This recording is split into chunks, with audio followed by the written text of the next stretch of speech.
오늘 또 이 거룩하고 복된 주일 귀한 예배 자리에 나오신 우리 모든 성도님들을 축복합니다.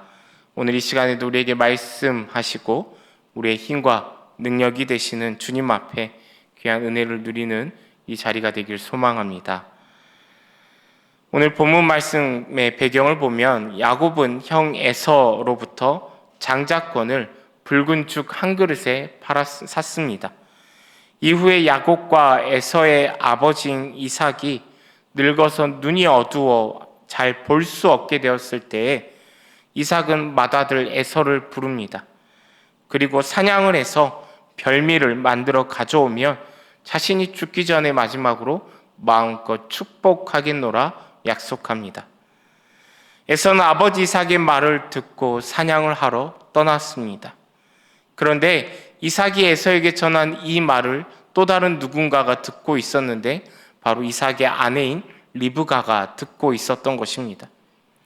이 리브가는 에서보다는 동생 야곱을 더 사랑하였다라고 성경이 기록하고 있습니다.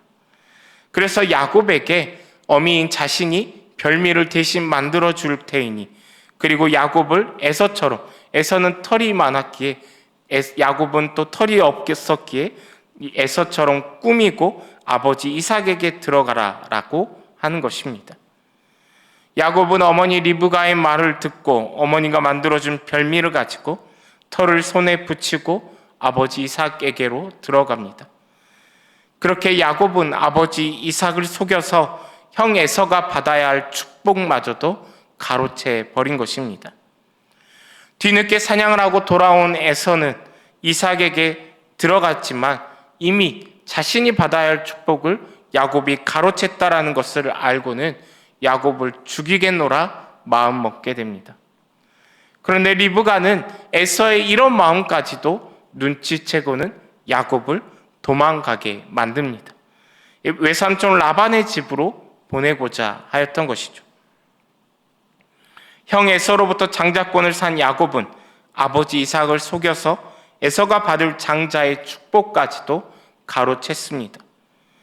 이 모든 것이 어머니 리브가가 이삭의 말을 들었고 에서의 마음을 또 꿰뚫었고, 이런 것처럼 리브가가 주도하고 있는 것처럼 보여지지만 야곱 자신 또한 자신이 더 많은 것을 얻고 누리고자 하는 그런 인간적인 마음과 행동으로 결국에 화를 자초하고 고향 땅을 떠나야 하는 그런 신세가 되어버린 것입니다. 겉으로는 신부감을 구하러 간다는 명분이지만 실제적으로는 바단 아람으로 에서를 피해 도망을 가고 있는 것입니다. 그리고 이때 야곱의 나이를 한번 계산해 보면 적어도 40세는 넘었을 것이다라고 추측할 수 있습니다. 에서가 40세에 결혼을 했기에 에서의 결혼하는 시기와 야곱이 도망하는 시기가 서로 맞물려 있기에 야곱도 40세가 넘었을 것이다라고 보는 것입니다. 이처럼 적지 않은 나이입니다. 그런 나이에 야곱은 고향 땅, 그것도 약속과 축복의 땅, 자신이 살았던 너무나도 익숙한 그곳을 떠나 도망자의 신세가 된 것입니다. 가족과의 쓰라린 생이별을 겪게 되고 불확실한 미래 속으로 야곱이 내던져진 것입니다. 형 에서의 장자권과 장자의 축복을 가로챈 대가가 야곱에게는 무거운 대가로 돌아온 것입니다. 이러한 도망의 여정을 떠나는 야곱의 심정이 어떠했을까 생각해 보면 아마도 두려웠을 것입니다. 그리고 외로웠을 것입니다. 또한 아버지 이삭을 속이며 형 에서의 장자권과 축복권을 자신이 빼앗았다라는 것을 생각했을 때 죄책감도 가지고 있었을 것입니다. 이러한 무거운 마음을 가지고 있는 야곱이 오늘 보면 10절과 11절 말씀과 같이 하란으로 향하여 가는 길, 그 첫날 밤에 하룻밤 보내고자 합니다. 그런데 성경을 보면 야곱은 어디 잠을 청할 곳을 찾아보지 않습니다. 그저 돌 하나를 가져다가 베개로 삼고 노숙하는 것이죠. 지금 야곱이 베고 눕고자 하는 이 돌은 어쩌면 야곱의 지금의 상태를 나타내 보여주고 있는 것이지 않을까 싶습니다. 죄책감과 외로움과 두려움에 사로잡혀 돌처럼 굳어버린 마음, 그리고 고독하고도 차가운 그 현실에 놓여져 있는 야곱의 마음과 상황이 이 돌로 표현되고 있는 것입니다. 제가 예전에 한 영화를 봤는데 미스백이라는 영화인데요. 누가 봐도 학대를 당한 것 같은 여자아이가 길거리에 서 있습니다. 그런데 어느 누구 하나 이 여자아이에게 관심을 갖지 않습니다. 오로지 주인공인 백상아라는 여인만 자신의 과거가 생각났고 자신도 비슷한 상처가 있었기 때문에 이 아이에게 신경 쓰고 싶지 않아도 저절로 마음이 가게 되고 신경 쓰게 되고 관심을 갖게 된 것입니다. 저는 이 영화가 우리의 삶을 너무나도 잘 보여주고 있지 않나 싶습니다. 지금 우리가 살아가는 이 시대는 삶의 무게중심이 점점 개인으로 옮겨지면서 서로를 향한 무관심은 날로 더 심해지고 있는 것입니다. 무관심뿐만이 아니라 막막함과 외로움과 두려움 또한 가득한 이 세상입니다. 상처로 가득한 이 세상 속에서 우리는 하고 싶지 않은 일까지도 하면서 살아가는 그런 삶을 살아가고 있습니다. 게다가 이 사회 속에 수많은 갈등으로 인해서 우리는 그 피로감까지도 느끼며 지치며 살아가고 있는 것입니다. 내 개인의 단면만, 삶의 단면만 보더라도 우리는 또한 막막함 앞에 서 있고 외로움을 느끼며 살아가고 있습니다. 하루하루 살아가는 것이 쉽지 않고 한 고비를 넘었다 생각하면 또 다른 고비가 찾아오는 것이 지금 우리의 차가운 현실입니다. 또한 우리는 오늘 본문 말씀에 나오는 야곱과 같이 우리의 죄로 인해서도 어려움을 겪기도 하죠. 단순히 재앙으로 인해서 우리가 겪는 어려움이라고 한다면 하나님께 울부짖고 하나님께 부르짖을 수 있겠지만 억울한 일을 당한 것이라면 하나님께 항변이라도 해볼 수 있을 텐데 만일 내가 저지른 죄 때문에 우리가 어려움을 겪는다면 하나님의 이름을 감히 부르지도 못할 것입니다. 깊은 좌절감에 빠지고 홀로 가슴 앓이만 하게 될 것입니다. 이처럼 차가운 현실, 그 현실 앞에 우리도 놓여져 있지만 야곱 또한 지금 놓여져 있고 그 첫날 밤 야곱이 잠을 청하고자 하는 것입니다. 그리고 그렇게 잠을 청한 야곱이 꿈을 꾸게 되죠. 사닥다리가 땅 위에 서 있는데 사닥다리 꼭대기는 하늘에 닿아 있습니다. 천사들이 부지런히 오르락 내리락 합니다. 창세기에서 꿈이라는 것은 보통 하나님의 말씀, 하나님의 메시지가 전달되어지는 중요한 수단 중 하나이죠. 야곱이 고향을 떠날 때 아버지 이삭이 축복 기도를 해줬는데 창세기 28장 3절과 4절 말씀에 이렇게 기도했습니다. 전능하신 하나님이 내게 복을 주시어 내가 생육하고 번성하게 하여 내가 여러 족속을 이루게 하시고 아브라함에게 허락하신 복을 내게 주시되 너와 함께 내 자손에게도 주사 하나님이 아브라함에게 주신 땅 곧 내가 거류하는 땅을 내가 차지하게 하시기를 원하노라. 아멘. 하나님께서 아브라함에게 하나님이 함께 하신다 축복의 약속을 해주셨는데 이삭은 그 약속을 지금 야곱에게까지 해주고 있는 것입니다. 아마도 야곱은 이 축복의 약속을 마음에 새겼을 것입니다. 그런데 마음에 새기면서 동시에 드는 생각이 뭐냐면 이 축복이 속이는 자인 자신에게도 죄를 저지르고 아버지를 속이고 형을 속인 자신에게도 이 축복이 여전히 해당될까? 이런 의문 또한 생겼을 것입니다. 그러나 이 의문은 도망을 떠나는 그 첫날 밤 그 꿈이라는 하나님의 메시지를 통하여서 해소가 된 것이죠. 특히 야곱이 꿈에서 본즉이라는 단어를 통하여서 3번이나 보았다라는 것이 나옵니다. 원어로는 이 본즉이라는 단어가 힌내라는 단어인데 이 단어는 감탄사의 단어입니다. 즉 보라, 이런 의미의 단어인 것이죠. 야곱이 먼저 본 것은 사닥다리였습니다. 보라, 사닥다리라. 땅에서부터 하늘까지 연결되어져 있는 사닥다리를 보라 하신 것이죠. 그 다음 야곱이 본 것은 하나님의 사자들이었습니다. 천사들은 이 사닥다리를 오르락 내리락 하고 있습니다. 마지막으로 야곱이 본 것은 그 위에 서서 말씀하시는 여호와 하나님이십니다. 땅에서 하늘 끝까지 닿아 있는 사닥다리를 보라, 그 위를 오르락 내리락 하는 천사들을 보라, 그리고 그 위에 서서 말씀하시는 나 여호와 하나님을 보라, 분명하게 말씀하시는 것입니다.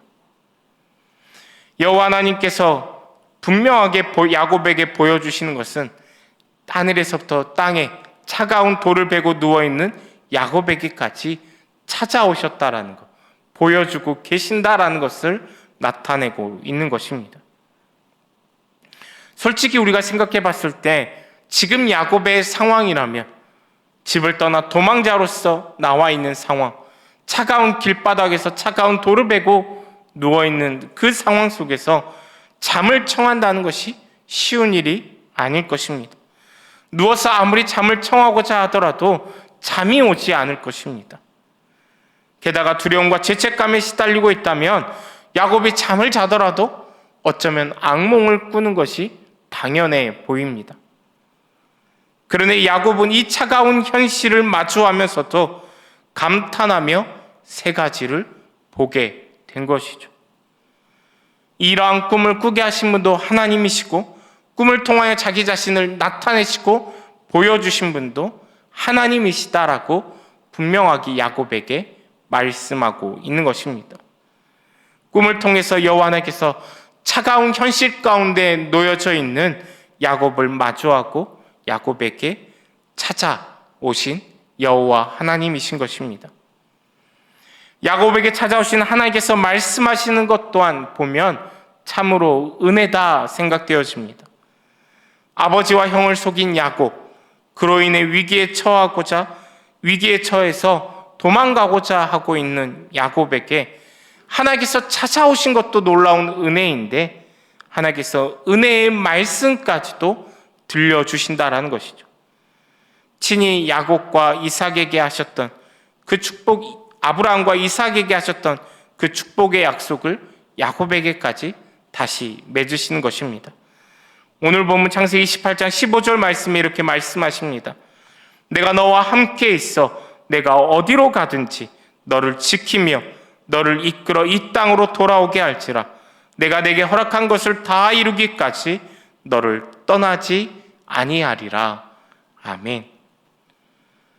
하나님께서 야곱에게 찾아오셔서 함께 하시며 위로와 축복의 말씀까지 야곱에게 던져주시는 것입니다.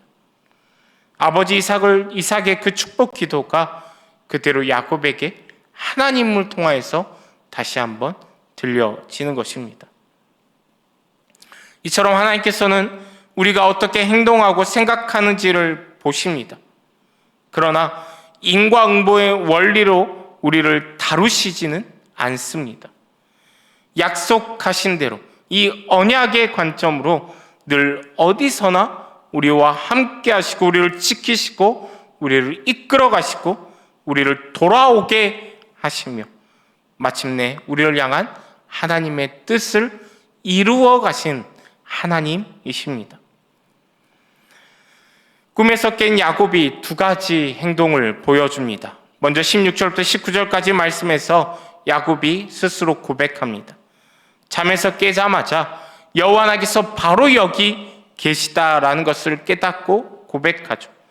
베개로 사용하였던 그 돌, 차가운 현실을 나타내 주었던 그 돌을 세우고 두려운 마음으로 기름을 부으며 그곳을 베델이라 이름 짓습니다. 이곳이 하나님께서 계시는 하나님의 집이라는 것입니다. 죄책감과 외로움과 두려움에 사로잡혀 돌처럼 굳어버린 야곱의 마음이 이제는 하나님의 집, 하나님이 거하시는 곳, 하나님이 함께 하시는 하나님의 집으로 바뀐 것을 보여주고 있습니다. 이어서 20절부터 22절까지 말씀에서는 야곱이 이제 서원합니다. 평생에 하나님의 보호와 임재 그리고 복주심과 돌보심을 덧입어 다시 고향으로 돌아올 수 있기를 바라는 마음으로 하나님께 서원하죠. 비록 지금은 자신이 초라한 도망자일 뿐이지만 하나님의 약속의 말씀을 신뢰함으로 그때는 이곳에서 하나님께 거룩한 예배를 드리며 하나님이 주신 모든 것에 10분의 1을 드리겠습니다라고 서원하고 있는 것입니다. 신약성경 누가복음 7장 11절 이하의 말씀에 보면 나인이라는 성에 한 장례가 났습니다. 오래전 남편을 잃고 힘겹게 살아오던 한 여인이 자신의 마지막 희망이자 소망이었던 아들마저도 잃어버렸습니다. 많은 사람도 이 슬픔에 함께하며 얼마나 큰 아픔인지를 보여줍니다. 이 장례 행렬이 있을 때 그때 예수님께서는 나인이라는 성으로 가고 계셨습니다. 장례 행렬을 그리고 마주하게 된 예수님께서는 과부를 보시고는 불쌍히 여기셨다 말씀하십니다. 그리고 가까이가 관에 손을 대시고 이때 당시에 시체가 담긴 관은 부정한 것으로 어느 누구도 함부로 만질 수가 없었습니다. 부정한 것을 만지면 만진 사람 또한 부정해지기 때문이죠. 그 부정이 전염되기 때문에 공동체 안으로 들어갈 수도 없게 되는 것입니다. 그렇기 때문에 시체에 담은 관을 만지려고 하지 않는데 예수님이 관을 만지신 것입니다. 그래서 관을 맨 자들이 일제히 섰던 것입니다. 놀랐던 것이죠. 그렇게 관에 손을 대신 예수님께서 청년아 내가 내게 말하노니 일어나라 말씀하십니다. 그러자 죽었던 청년이 일어나 앉고 말도 합니다. 예수님은 그 죽었던 청년을 어머니께 돌려주십니다. 나인성의 과부는 마지막 소망이었던 아들마저도 잃었습니다.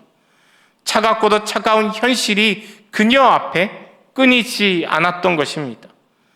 고대 세계에서 과부로 살아간다는 것은 정말로 힘겹고도 힘겨운 인생입니다. 그래서 성경에서 3대 약자를 이야기할 때 과부가 빠지지 않는 것입니다. 그만큼 힘겨운 삶, 차가운 현실 가운데 놓여져 있는 이 여인에게 마지막 희망마저도 잃어버리게 되었던 것입니다. 그런데 예수님께서 찾아오셨습니다. 그리고 예수님께서 그 희망을 돌려주신 것입니다. 나인성 이야기 바로 앞에는 백부장이 사랑하는 종이 병들어 죽게 되자 예수님께 와서 간구합니다. 종을 살려주십시오라고. 그런데 지금 나인성 과부를 보면 예수님께 전혀 간구하지도 않습니다. 자기의 슬픔 앞에 차가운 현실 앞에 그저 울고만 있었을 뿐인 것입니다. 어찌할 바를 몰라 헤매고 있는 그 인생인 것입니다. 그런데 그런 그녀 앞에 예수님께서 찾아오셨다라는 것입니다. 제 개인적인 이야기를 좀 드리면 저희 집에 딸이 2명이 있는데 둘째가 이제 태어날 때쯤에 제가 당시에 이제 부목사로 사역할 때 이제 전임 부목사는 이제 저 혼자밖에 없었고 이제 담임 목사님과 이렇게 사역하는데 담임 목사님께서 이제 3개월 안식월을 가지셨습니다. 그래서 이제 혼자 이제 대리 담임 목사님 역할을 이제 맡아서 3개월 사역을 하게 되는데 때마침 그 한 중간에 저희 둘째가 태어난 예정일이었던 것입니다. 그래서 당시에 제가 이제 간절히 기도했던 것은 제발 주일만 태어나지 마라. 간절히 기도했었습니다.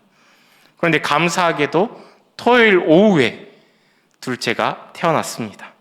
그렇게 이제 주말을 이제 아내가 이제 홀로 병원에서 보내고 이제 주말이 지나고 나서 이제 태어나고 조리원으로 옮기게 되었습니다. 근데 조리원으로 옮기는 첫날 저녁에 아내가 이제 홀로 극심한 고통을 이제 겪고 있었던 것입니다. 다음날 이제 저는 새벽 예배를 인도해야 했기 때문에 저에게 연락하지는 못하고 혼자 이제 극심한 출산 때보다 더 아픈 고통이었다라고 표현을 합니다. 그리고 새벽에 예배 후에 이제 연락을 받아서 가보았고 같이 병원에 갔더니 급성 담낭염으로 수술을 바로 해야 된다라는 것입니다. 출산한 지 사흘 만에 아내는 이제 다시 수술을 해야 했던 것입니다. 근데 아내가 수술한 것도 문제이지만 아이가 홀로 조리원에 남겨졌다라는 것이죠.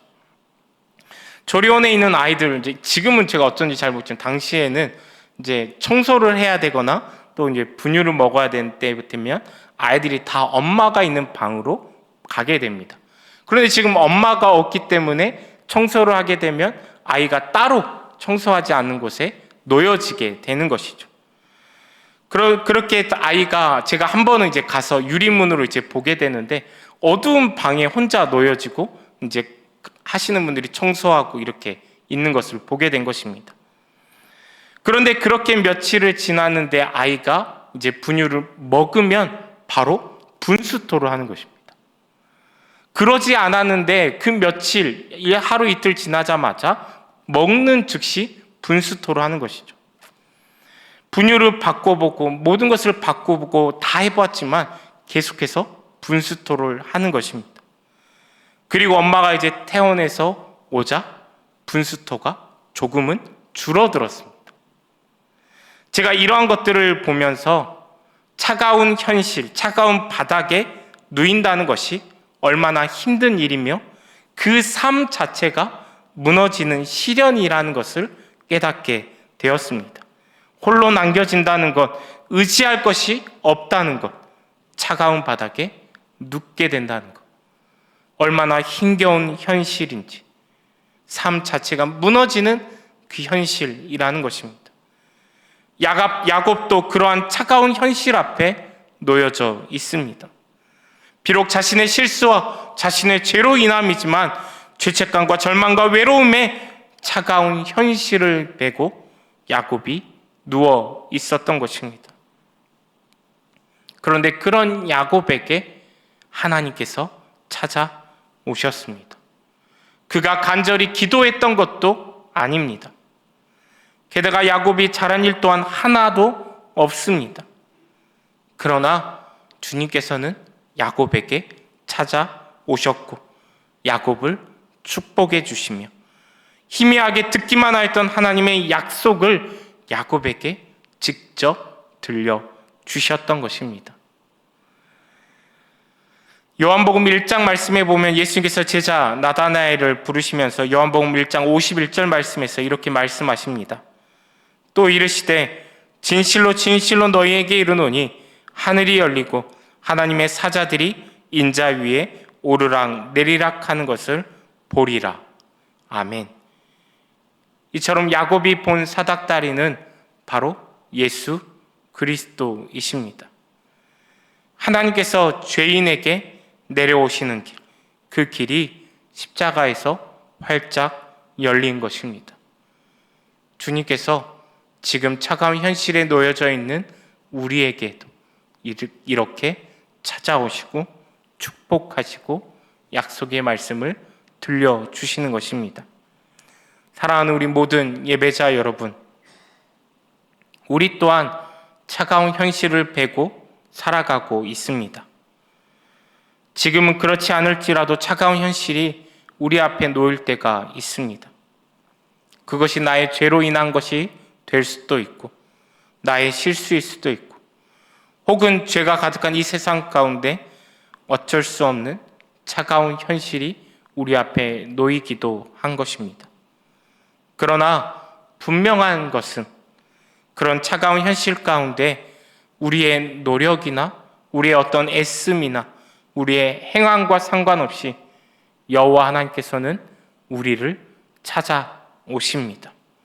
좋으신 하나님, 신실하신 하나님께서는 그렇게 우리에게 찾아오셔서 우리와 함께 하시며 우리를 인도하시며 우리를 위로하시고 우리에게 소망과 희망을 되돌려 주십니다. 아무리 현실이 어렵더라도 차가운 현실을 마주하고 있을지라도 어떤 이유로 고난을 당하고 있을지라도 하나님께서는 우리를 찾아오십니다. 우리와 함께 하십니다. 우리를 향한 하나님의 뜻을, 약속의 말씀을 반드시 이루십니다. 저와 여러분이 우리를 찾아오셔서 우리와 함께 하시며 우리의 소망이 되시는 주님만 의지하며 살아가는 삶이 되길 소망합니다.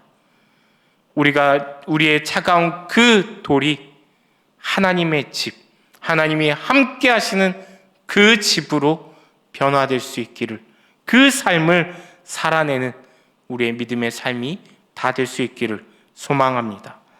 기도하겠습니다.